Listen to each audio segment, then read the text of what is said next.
but at least in terms of federal compliance, it's certainly the hardest thing to do well. And I think one of the things with procurement is that it's not just understanding the requirements. I mean, some of them are fairly technical, of course, but most of them I would say aren't. The problem is that it's being aware that a requirement exists in the first place. That's kind of an important step one that's very easy to miss. For example, one of the issues I've seen come up a lot with state DOTs lately is geographic preferences. Even when the federal requirement conflicts with the state requirement, it applies if you're using federal funds, and a lot of states miss that, I think, in a good faith effort to comply with their own state rules, which makes sense, but that's just an example of a little nuance that a lot of grantees miss. And of course there are many others. And then even when you do know that a certain requirement applies, it's hard to know, again, how to coordinate them with state rules. For example, even at the federal level, there's a lot of requirements that apply for a direct recipient, like a 5307 provider, but that don't apply to states. States, at a minimum, just have to comply with certain statutory requirements, but even then, one of those statutory requirements is, for example, to provide for full and open competition, and that's kind of a loaded term that comes with a whole lot of stuff that you might not be aware of at first blush. And then, even if you get all of that right, one of the things we often see is that grantees, both the state level and direct recipients, don't document everything.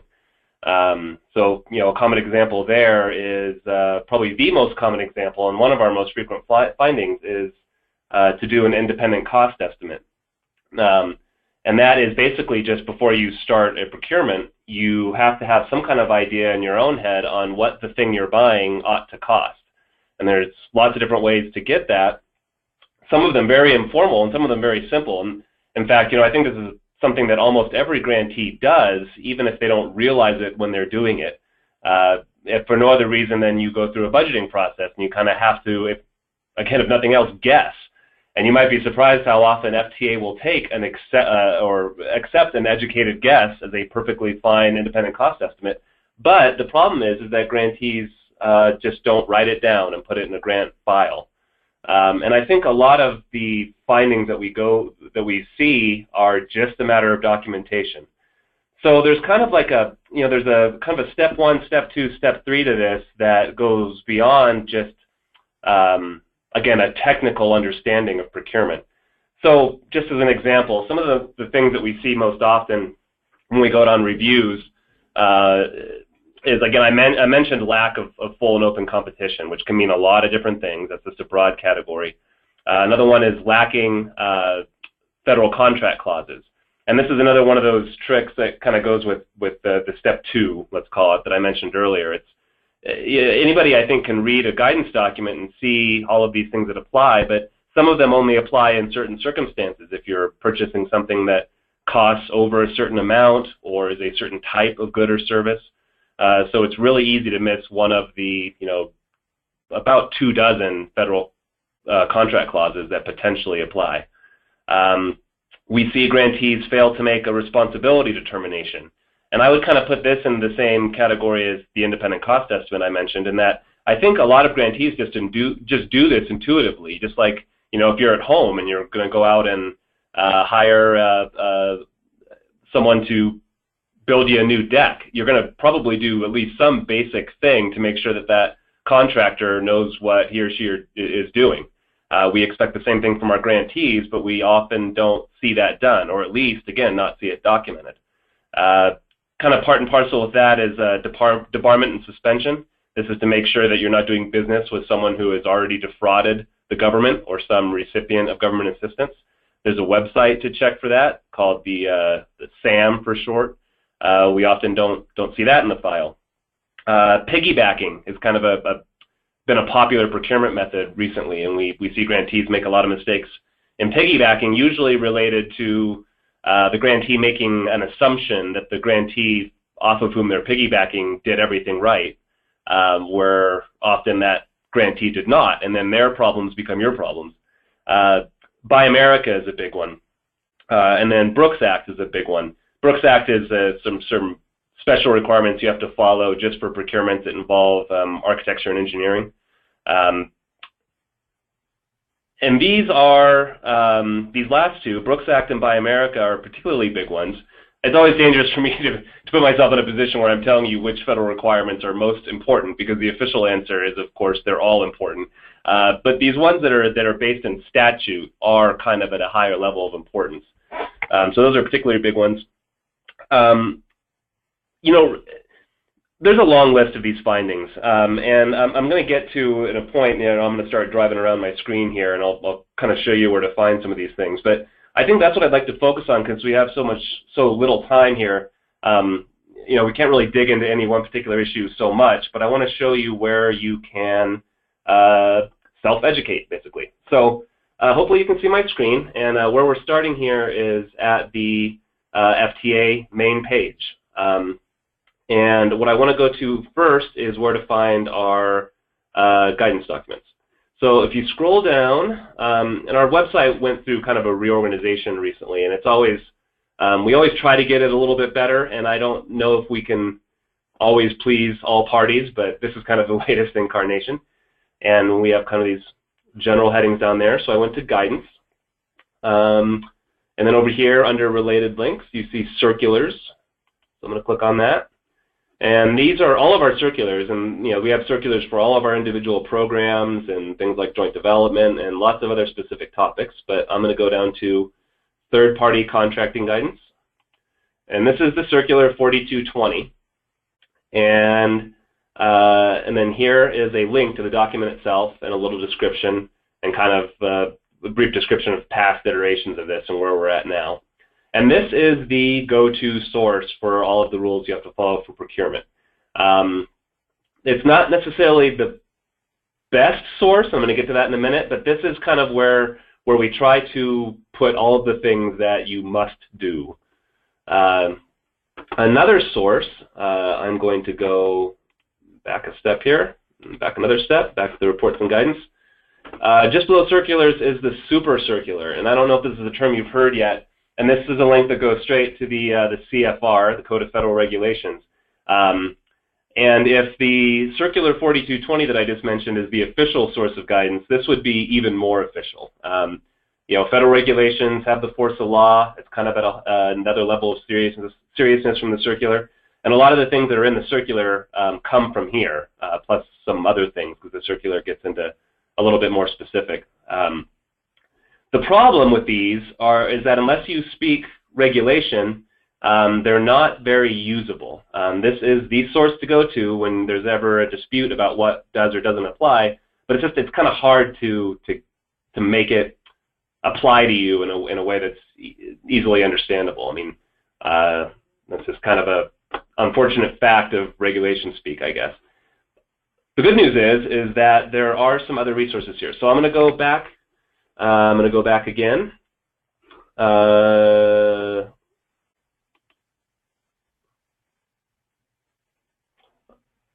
Loading. Okay. So then you see under this related links, there, if you go down here, there's a special link just for procurement. And if you go down here, then there's some things are in multiple places. Like you'll see some related links. These kind of end up being the hottest topics. And then there's some other links down here. And the first kind of procurement resource that I want to show you is the Best Practices Procurement Manual. This is just the table of contents. It's a huge document. And the other thing to note about it, well, two other things, is that one, it's really old. I think this current version came out in 2001. I've heard some talk about it being updated. In fact, I think FTA has some contractors on that right now. It's not out yet. So that's one big disclaimer, because a lot of things have happened in the last 15 years as far as the rules that apply.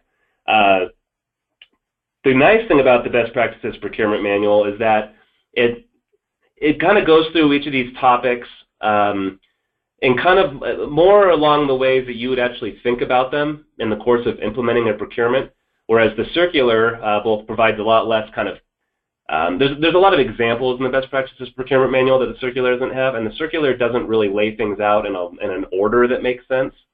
And so the Best Practices Procurement Manual can be helpful there, again, having issued that disclaimer that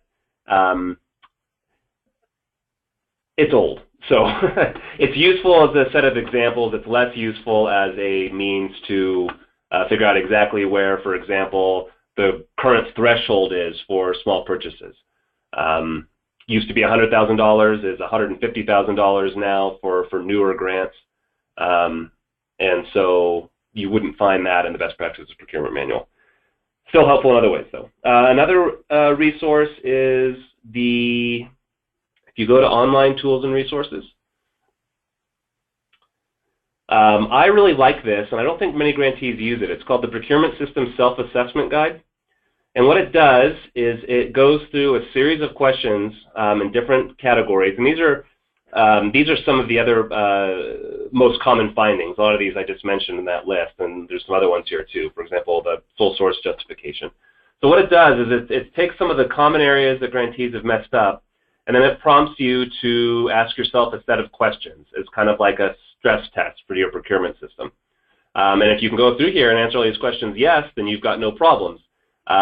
If you answer them no, then there might be some work you need to do in order to become compliant before the next person comes and does a compliance check, whether that's a triennial review if you're a 5307 recipient, or a state management review if you're a state or a subrecipient to a state. So I would encourage you to take a look at that. And the other big area I wanted to point out, again back on here, is the third-party procurement FAQs. There is a ton of information here. It's kind of organized by different topics. You can see there are many of them. Let's just click on change orders, for example. If you ever do a construction project, you'll probably have some of these, and it's a really complicated area. And so what you'll see here is a series of questions posed by actual grantees because they're actually having a real problem with the project or have a real question, and then answers provided by FTA along with the date that they were answered. And it's one of those things, I mean, everybody thinks that their procurement issue or problem is unique to them, and oftentimes it is, but there's so many grantees out there that have already struggled with a lot of the same things that you might be struggling with. You might be surprised what questions have already been asked and answered, and you'll find a lot of those answers here. In fact, a lot of times when grantees ask me a question about their procurement that I don't have a ready answer to, I myself come here and oftentimes find the answer. And if you don't find the answer, here is the button, ask us a question about third-party procurement, to submit a new one and have it answered by FTA's procurement staff. So again, a very underutilized resource that I want to point out. The last bit of guidance that I want to point you to, okay, right, so back to guidance, everything's here. Then click on safety and oversight. And then Office of Program Oversight and Oversight Reviews. And here you'll see for the triennial review, again, for direct recipients and state management review, and in both cases, when you click on it, you'll get some more information about the review, and then what I really wanted to get at is a link to the, what we call Triennial Review Workshop Workbook. And again, there's all of these same links exist on the state management review page as well.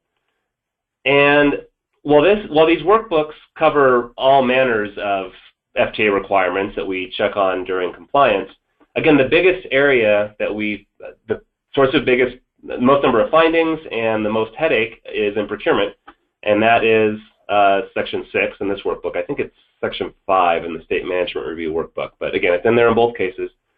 And what I think is so great about this, I don't know where the scroll bar is on my screen, so I can't skip all the way down there very easily, so I hope you don't get dizzy.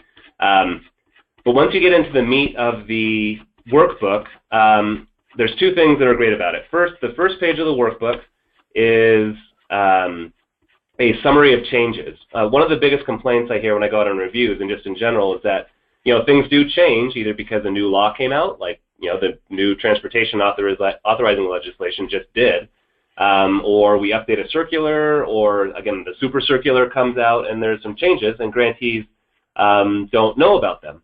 And the official answer to that question is really unsatisfying, but the official answer is, well, it's your job to stay abreast of changes, and it's really hard to do that We understand that, but the government communicates officially through Federal Register notices, and that's kind of how we put information out there, and a lot of people don't read it. I understand why, but again, that's the official answer. The kind of best way to get over that, I think, to solve that problem is to go to these workbooks, whether you have a review this year or not, and look at this summary of changes. And I think it lays it out very clearly. Like, here's one under maintenance. Here's a bunch under procurement. And this is in the workbook, and the workbook lays this out and everything else, I think, very well. Basically what it does is it takes all the requirements in the circular and the statute and everywhere else requirements come from and lays them out in a way that, kind of like the best practices procurement manual, actually makes sense logically if you're to think linearly about going through a procurement. And also, it basically teaches to the test. So whenever you do get your next compliance review, these are the questions, literally, that the reviewers will be asking, and if you can look at this workbook now, ask those questions of yourself and answer them, then you'll pass the test. The other nice thing about this workbook is while it's not official guidance, it has links to where the official guidance is. So, for example, references. You can see that's a reference to the CFR. Here's a reference to the FTA circular. Great resource. And again, for direct recipients, Triennial Review Workbook. For states and subrecipients, State Management Review Workshop or Workbook. Now, I just want to touch briefly, I don't want to use up too much more time, about training opportunities. So since I'm here on this page, I will just go ahead and click on one of those links now. Grantee Oversight Workshops. So this is under Triennial Review. I imagine a lot of you have been to these before. For those that haven't, basically these are an opportunity to sit down with your peers and go through these workbooks, which again is basically going through all the federal requirements you have to comply with. And it covers not just procurement, but other things as well. We spend a lot of time on procurement. And then you get face-to-face training. There's contracted staff, usually the reviewers that will be doing the reviews, for those of you getting them. FTA staff is in there, and again, peers, and that's one of the best, I think, aspects of them. It's a chance to kind of ask each other, hey, how did you deal with this? Because there's only so much sometimes that FTA staff can say, to be honest, where your cohorts, your peers, can actually kind of give you some tips that FTA might not be able to, but that are very useful to you. And one thing to point out about these, you'll see here, the workshops are in most regions, most years, but even if you are not having a review that year, or even if your region isn't hosting one that year for whatever reason, any grantee can go to any of these. So just because, if you're in Region 8, let's see, there's not a statement, well, our State Management Review Workshop already happened this year, that's why it's not up, but you could come to Region 8 anyway and get the information, same information in every region. The other link that I have here that I want to show you real quick is the National Transit Institute. This is an FTA-funded entity. It's run out of Rutgers University. Classes are free, and there are courses in lots of different areas, including procurement. And there is a procurement class for specifically for small and medium transit systems, and then they have a whole series: Procurement 1, Procurement 2, Procurement 3, Procurement 4. I've taken all these classes myself. They get into a lot of details, not just with federal requirements, but also just kind of the technical aspects of going out and where to find good sources and how to do good cost and price analysis and all that kind of good stuff. And with that, I think I will wrap it up. Other than just one more thing on the website, if you go to the bottom of the website, there's this link for subscribe to email updates. And if you do that, I'll just put mine in as an example. You can go in and you can click all these boxes for whatever areas of FTA land you're interested in, including right here, third-party procurement. And what that does is that anytime FTA updates its website in any of these areas, you'll get an email. So again, this is a good way to kind of solve that problem of, well, I had no idea that change was made. This is another good way to kind of get those updates. So that's another underutilized tool that I always like to point out whenever I have an excuse. And with that, since I think I'm already a little bit over my time, I will pass it over to Mike LaBello. And I know one of the things he'll talk about is Procurement Pro. And before I hand it off, I just wanted to kind of give a direct FTA plug of that system. I use Procurement Pro, or I recommend grantees use Procurement Pro in all cases.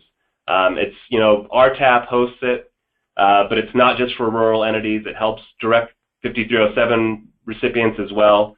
It both helps you remember what requirements to think about, but also, and this is perhaps the most important thing of all, it forces you to document things. And like I said before, that seems to be the single biggest source of problems in procurement, and also the saddest, because I'm often on site doing these reviews. I know that the grantee did it. I believe it when they told me that they did it, but if nobody can produce a piece of paper showing that they did it, then we have to make the finding anyway, and I hate that. And Procurement Pro helps you remember to document everything. So use it, and I know Mike will talk about that a lot more in a sec, and with that, I will leave the stage. Okay, thank you, Ryan. Next speaker is going to be Mike LaBello. He's the principal for Main Street Connections. He's also National RTAP's procurement specialist. And Mike, we see your screen, so your turn to talk. Great, thanks, Rob, and welcome everyone. Well, for my part, I'm going to briefly go over how Procurement Pro works, and then I will take you all through 2 short examples how to develop a project template in Procurement Pro and use it throughout the procurement process. But first, for anybody listening who's new to the program, I want to briefly explain what Procurement Pro is. Procurement Pro is a software program, period. It was developed for the National RTAP, and its intent is to assist the transportation professional with navigating the many, many federal requirements that go along with procurement, as Ryan clearly alluded to. And thanks for that shout out, Ryan. It provides checklists for this guidance. It gives you the applicable federal clauses and certifications, not to mention many other useful documents to help guide you through the process. This is very important. Procurement Pro does not do the procurement for you. It simply offers tools to keep you moving in the right direction. Procurement Pro resides entirely on the cloud. It's updated regularly to keep up with documents such as the Master Agreement, the FAST Act, and so on. Before I get into the 2 examples, I wanted to take you through some of the screenshots of Procurement Pro to familiarize you with what you'll be looking at when you're actually in the program. So this first screen here, create a new project screen, this is going to give you 2 options. It's going to give you an option to either select Procurement Pro, which I don't know if you can see my mouse, but that's this selection up here. This gives you the full version. Or Quick Pro, which will only give you the federal clauses and certifications minus the checklists and other informational documentation. When you start the program, you're going to simply select the one you want, click on Get Started, and it will take you to step 1, the next screen. For this particular step, you're going to select the procurement type that you're dealing with, and as you can see, there are 8 types on the screen. You're going to select the type of procurement that you're looking to start, and then you're going to click Next. It's really this simple. You should be able to get through the program in 2 minutes or less. Once you've done that, it's going to take you to step 2. Now here you're going to select the cost of the project, or most likely what you selected will directly be in line with what you performed for your independent cost estimate. You can either do units, or you can do an estimated budget. So you'll enter your amount, and then you'll click Next, and this will take you to step 3. Step 3 is an informational screen only. It allows you to see, based on your entries to date, whether you're going to be performing a sealed bid, competitive proposal, or it's only going to require quotes or something else. So nothing to do here. You simply click Next, and it takes you on to step 4. Step 4 will give you the methods of procurement available to you based on your entries to date. In the particular entries that I did for this example, it's for me to see that I can either perform an invitation for bid, a request for proposals, or a sole source based on the criteria. They were the only 3 that I could actually answer. So I made my selection for request for proposal. I click Next, and it takes me to step 5. Step 5 is a detail page. When you see this screen, you have to enter a project title to be able to move forward. Anything else is optional. If I put in a project description or get into the details, project information, grantee information, federal information, you can certainly do that, but you have to at minimum enter a title, click next, and you're on step 6, the final step, which is going to give you a compilation of everything that will be in the final document that the program produces for you. That in brief is what is involved in Procurement Pro. 6 steps and you're done with the project, and you now have a template to work from for the entire procurement process. So now I want to take you through excuse me, an actual screen view of Procurement Pro live. This first screen here is obviously the National RTAP login screen, where you would log in up here. So what Procurement Pro does, it allows you to log in at the cloud. If you log in, you will have to obtain one. Once you log into Procurement Pro, you'll see this screen. You're going to click on Create a New Project. Now here you got that option, like I said, to select either Procurement Pro, which gives you the full version, or Quick Pro, which gives you simply the federal clauses and certification. For this particular project, we're going to obviously use Procurement Pro, the full version, so you can get the full view of what this program can do for you. That takes me to step 1. Now here I have 8 options. I can select rolling stock, materials and supplies, professional services, architecture, engineering, architecture and engineering, operations and management, or construction. For this particular project, I'm going to go with rolling stock as the project that I'm going to start to develop here. I'm going to select rolling stock, click next. That collects the documents, and here we are at step 2. Now here, I can either enter the number of units and the cost per unit, calculate that to get the total cost, or I can enter an estimated budget if I already know a ballpark number. That's what I'm going to do for this example. I'm going to enter an estimated budget of $150,000 and select next. This takes me to step 3, which, as I said earlier, is just an informational step. It allows me to know that I have to bid this out based on the level of value to this project being $150,000 more. I'm going to select next. This takes me to step 4, or the methods I have available to me. First one that's available is an invitation for bid. Or I could do a request for proposals for this project, or I could do a piggyback. I'm going to select, for this particular project, an invitation for bid, and click next. This will gather all the documents to date. This will take a little longer than normal.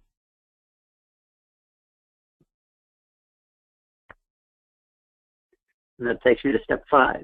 As I said earlier, here you have to enter a project title to be able to move forward. I'm just going to type in rolling stock.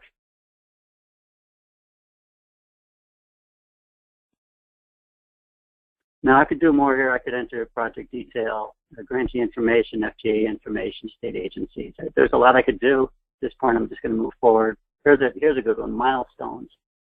Milestones is very important in FTA, so you have that ability to keep up here. So I've entered my title. I'm going to click next. This is going to collect all the documents. And here we are at step 6. This is the final step, and this is going to give you everything that's going to be within the project file. Important things like federal clauses. You got the federal certifications down here. It's just a detailed listing of what the document will contain. It takes you all the way through project closeout. Now here I have 3 options. I can preview it, save it to my computer, or return to the dashboard. I'm going to save this into my computer.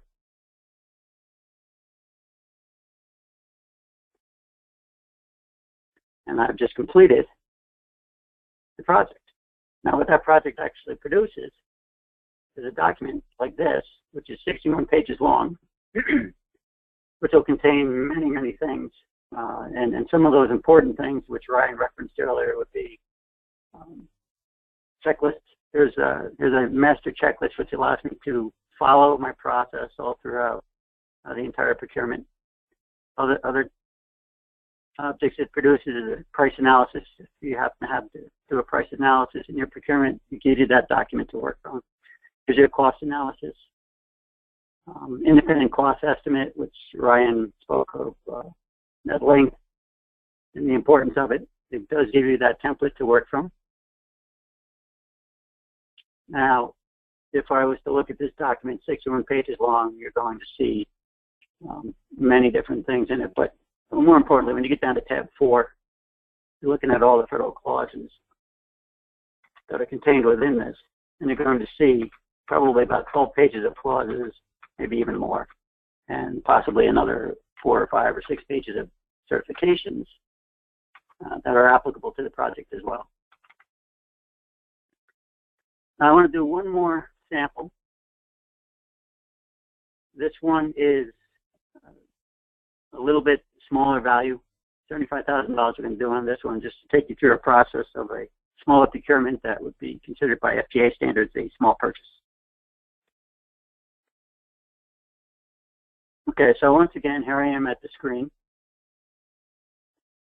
I'm going to, again, do a Procurement Pro sample. So I'm going to click Get Started. This takes me to screen 1. For this particular project, I'm going to do professional services and select Next. Again, here I can enter units or do a budget. I'm going to enter my $75,000 budget here and click Next.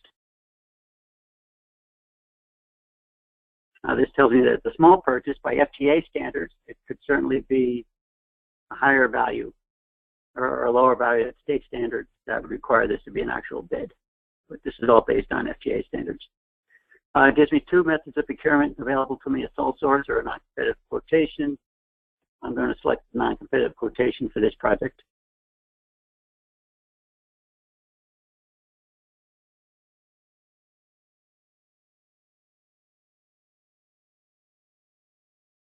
And I've gathered my documents. Once again, I have to enter a project title to move forward. Simple enough. This is for contracted services.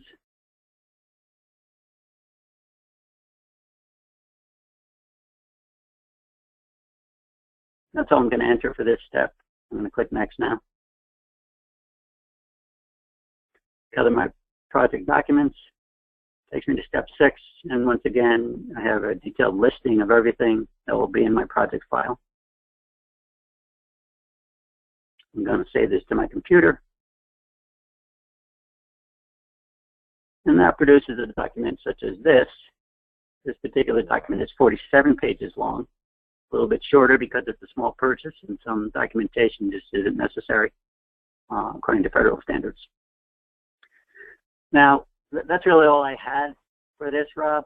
So I think we can open this up to questions anytime you're ready. Okay. I mean, there are a couple of things that I would like to mention. We did some modifications to Procurement Pro that we should be launching very soon.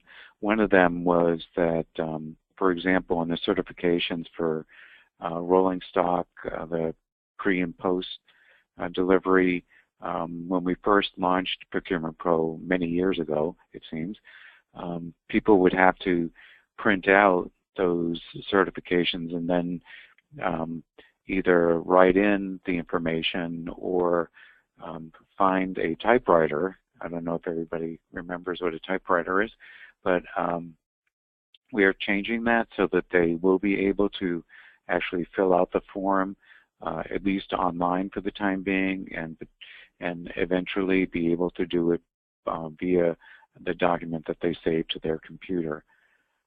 Just want to make sure that people understand that.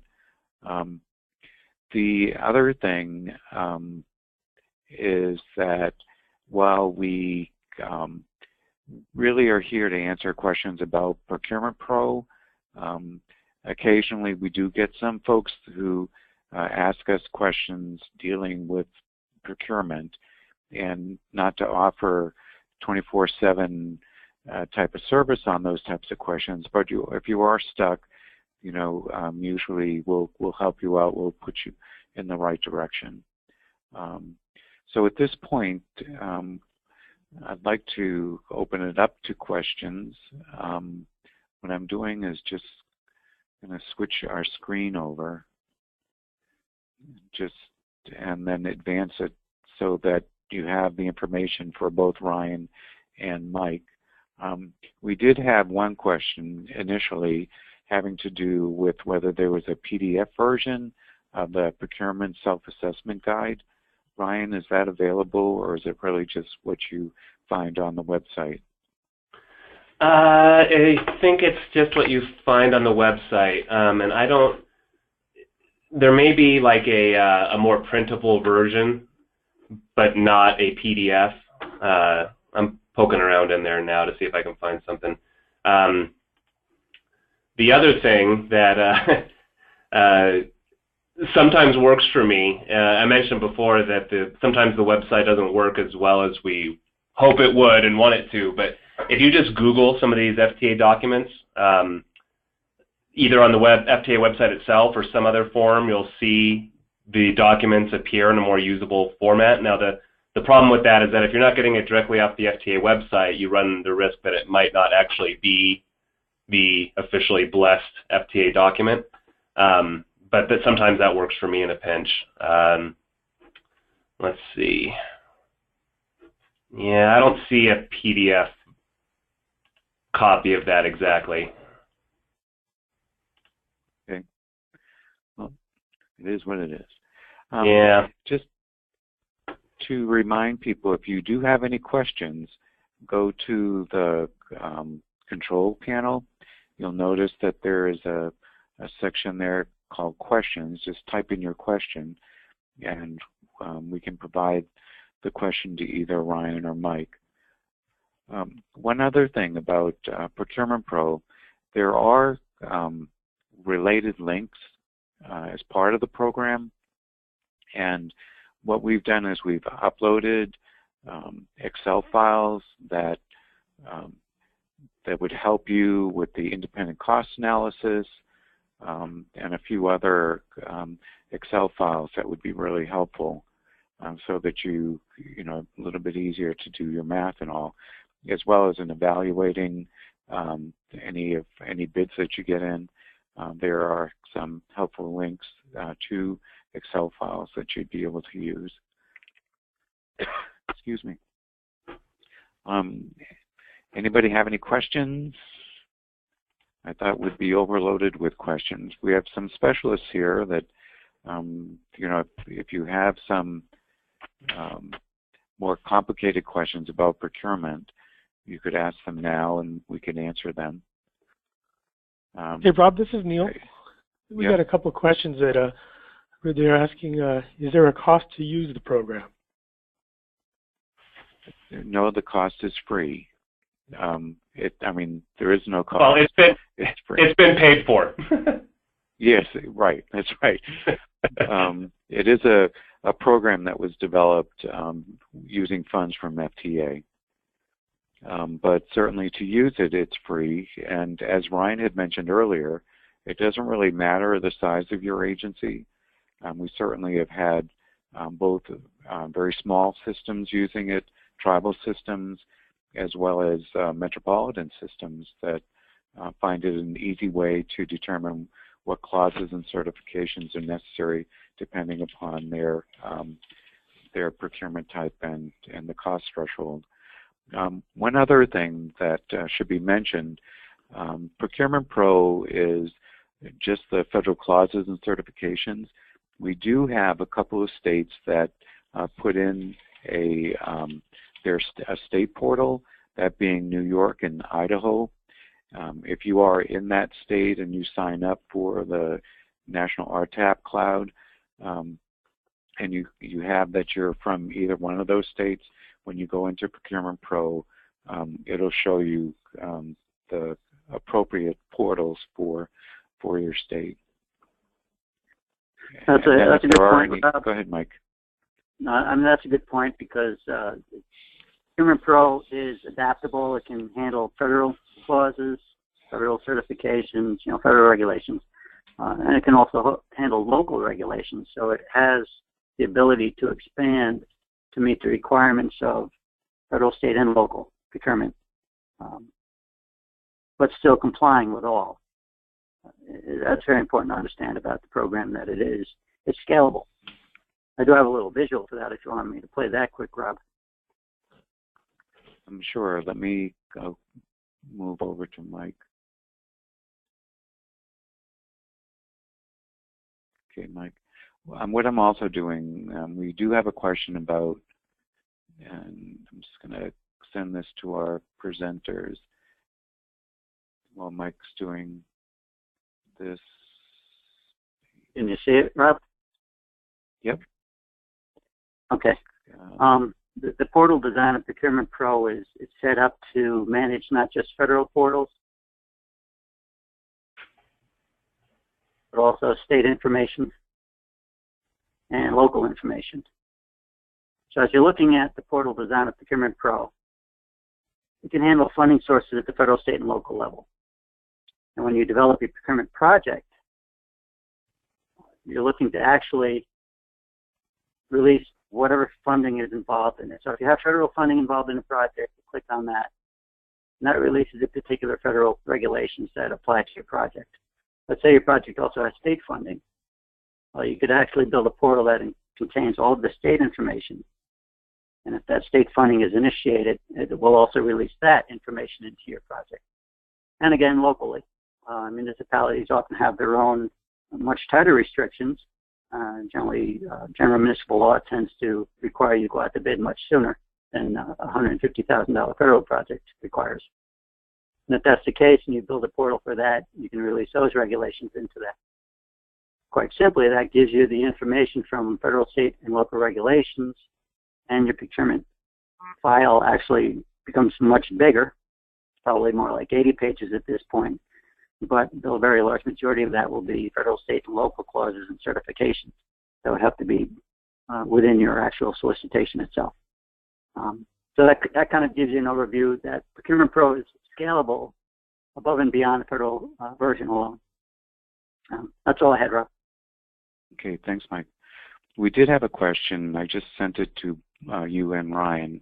I'm just reading the question. We released an RFP for heavy buses. No one bid.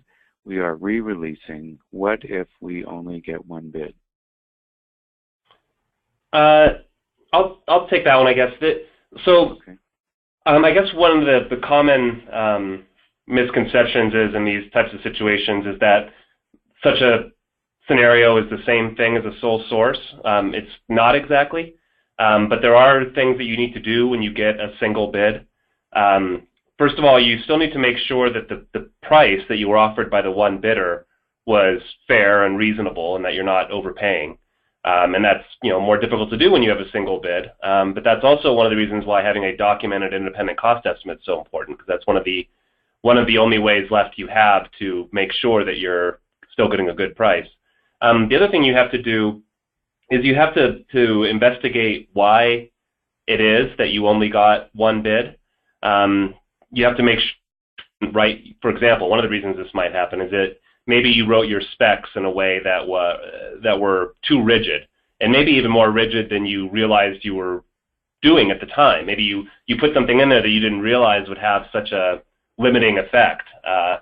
And one of the ways you can do that is to go out to the community. I mean, normally you have an idea of the types of people that might be bidding on a project, and depending on how you set up the solicitation, you might even know who picked up the solicitation but then didn't end up responding to it.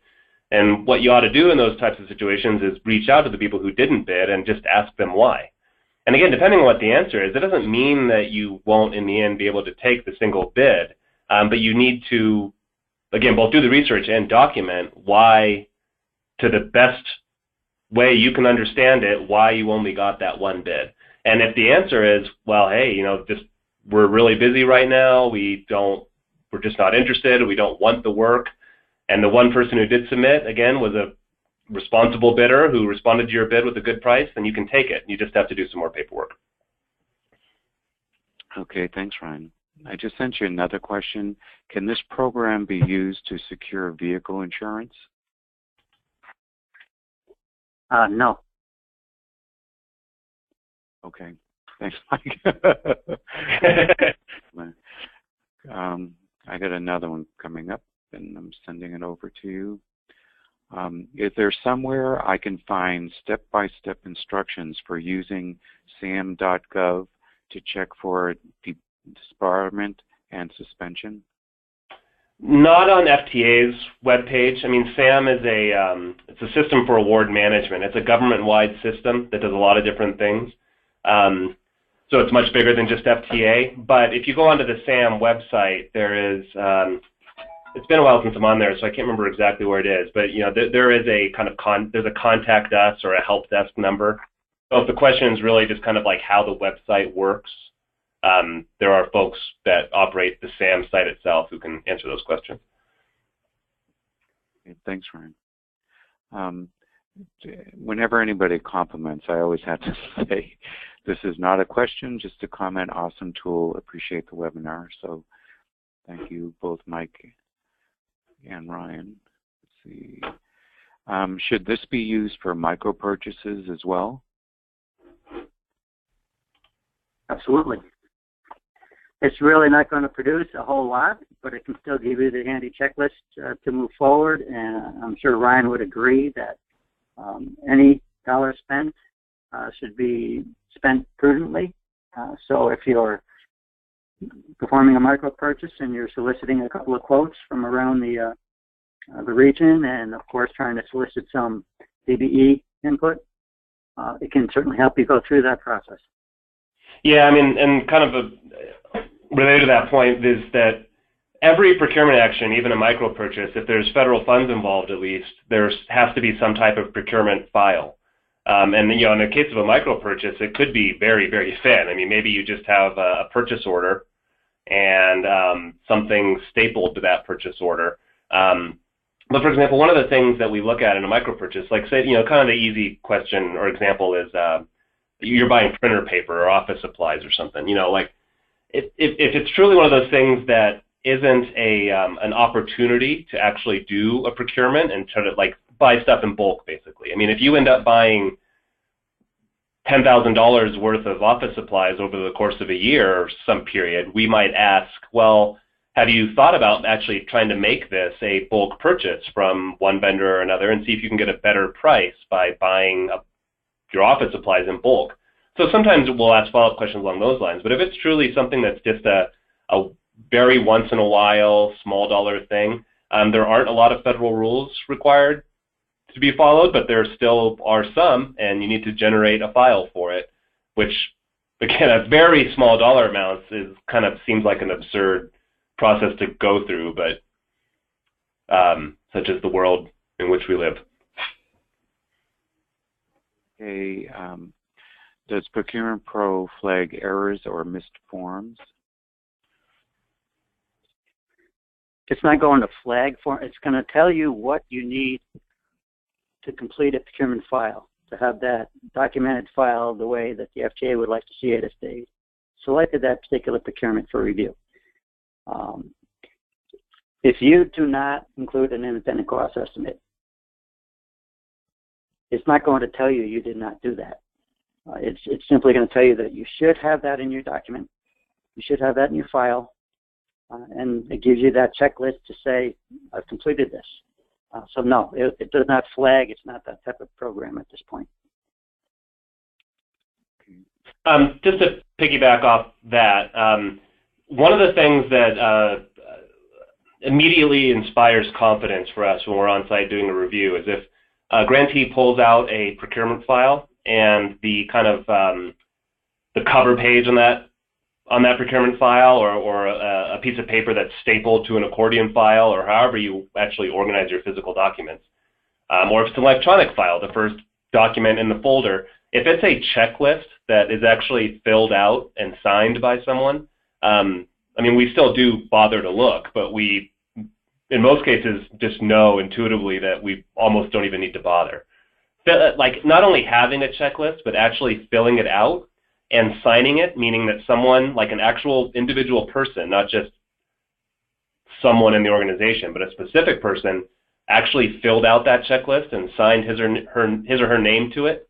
That's such a powerful indicator of procurement success, I would say, because just the process of generating that document and filling it out serves as a reminder to, oh yeah, like I know I did that, keep on using independent cost estimate. I know I did that, but that was done by, the so-and-so in this department, and I forgot to collect the piece of paper. And this, doing it that way forces you to go collect the piece of paper so that it's there, right in that file when the FTA person asks you to see it. So big fan of checklists and actual, filled out checklists. And, all organizations have this problem. We make, in my office, I'll cop to this, we have our own checklist for grants sometimes. And there's a real big temptation to, especially when you do something over and over again, you get the checklist, and you kind of just draw the one long line through the entire column on the side of the page and then call it good. You shouldn't do that. I know there's a big temptation to it, but if you actually look at each line in that checklist and check it off and sign the bottom of it, you're probably going to have a perfect procurement file. That's a good point. And if you look at Procurement Pro, step 2 in the printout document gives you the master checklist for the entire procurement. And part of that checklist includes independent cost estimate right under tab 4.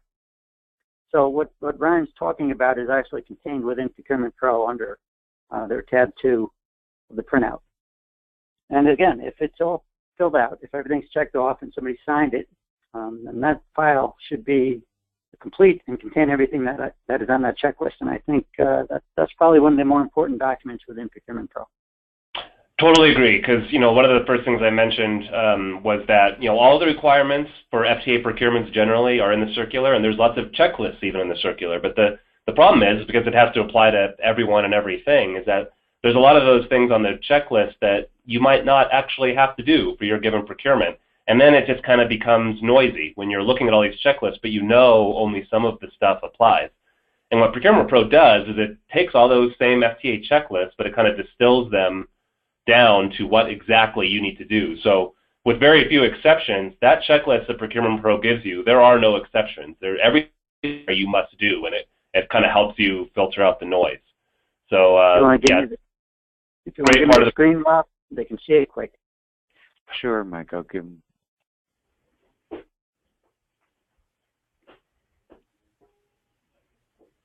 The document that I'm talking about, it's under tab 2. And it really goes through it pretty nicely. Here's the independent cost estimate right here. You'll see that it's 2 pages long. It goes through all 8 tabs, and it also gives you some useful links. So this checklist, which is really what Ryan is referencing, is probably the most important checklist within the document. Yeah, and the other aspect of this that makes it so great, and again, this is one of the ways where the FTA procurement circular kind of falls short, is that the way that the checklist itself is organized, it breaks it up into not just logical categories, but also each one of those sections represents kind of a point of no return. For example, if you didn't do your independent cost estimate before you put out your solicitation, it's already too late to do it right. So in other words, if you were to just wait till the end of a procurement and then go through the checklist to make sure you did everything right, for some things, it's already too late by then. So if you organize your procurement in this way, you've got this checklist and then you follow it sequentially at the times when you must. Like, so for example, all those boxes should be checked by the time you get to solicitation disbursement. And so that's another kind of way that it puts the requirements in the proper order, which is another, like I said, big aspect of doing this stuff right.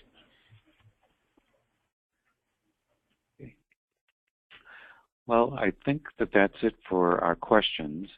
One thing that I did want to mention, even though Procurement Pro is on the National RTAP website, it's really a tool for you that you can use at any time. Nobody has access to your dashboard. If you just wanted to play around, just put in a bunch of numbers, different types of procurements that you're doing just to test it out, you're more than welcome to do that. You can certainly delete things. You can save them. I mean, it's really what we find from the folks that give us feedback about the program is that that is just really helpful. It really helps them out in making sure that they have a complete procurement document and process. On that note, because we're coming up to 3:30 Eastern Daylight, our standard time or daylight time, we never figure that out. I would like to thank our presenters, Ryan Hammon. Once again, he's the Transportation Program Specialist at FTA Region 8. I appreciate your insight, Ryan, and your availability to do this webinar. Sure. And Mike LaBello, he's the principal for Main Street Connections. He's our Procurement Pro expert and helped us in putting Procurement Pro together. And I'd like to thank both of you for doing a great job during this webinar. Finally, my name, Rob Tasneri. I'm the Senior Technical Director at National RTAP. My email address, Neil Rodriguez, the Program Manager, his email address. My mouse is just showing you nationalrtap.org's website. In order to access Procurement Pro, go to nationalrtap.org. If you have any questions, certainly email me or Neil. If you are interested in the slides, if you didn't download them as part of the handouts that's on the control panel, the slides as well as a recording of this presentation will be available on our website at nationalrtap.org/webinars. And I hope that you will continue to attend our National RTAP webinars, especially the 101 webinars. Once again, thank you again, Ryan and Mike, and I wish everybody a good day, and we'll talk soon. Bye-bye. Take care. Thanks, Rob.